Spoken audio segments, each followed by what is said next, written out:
Replacing a fan limit control safely requires careful power shutdown and precise replacement with a matching part. The fan limit control regulates blower operation and high limit cutouts in heating systems. So begin by turning off all power at the service disconnect and the main breaker and verify with a non-contact tester or voltmeter that the control is de-energized.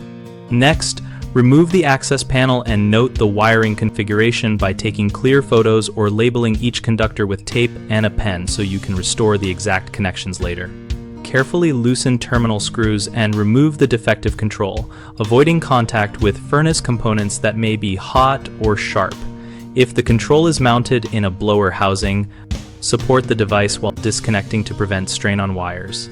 Choose a replacement that matches the original specifications exactly, including temperature differential, cutout temperature, terminal layout, and mounting style.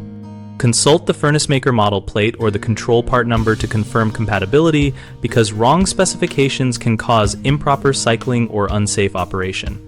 Install the new control, tightening terminals to the manufacturer recommended torque if available and routing wires so they do not contact moving parts or high heat surfaces. Then replace the access panel and restore power.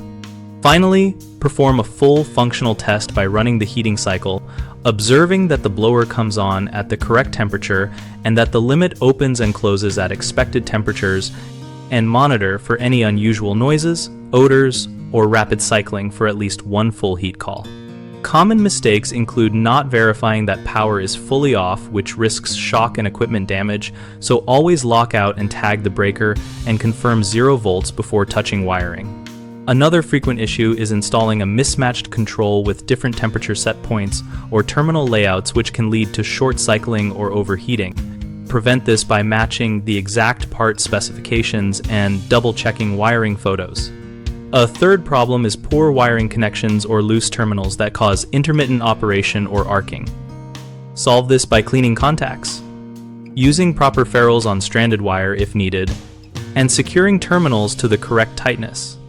At bighomeprojects.com, we help homeowners find local contractors for follow-up work and second opinions, and we provide tools for contractors to generate leads. We also host an active discussion community where members exchange practical advice and troubleshooting tips for projects like fan limit control replacement.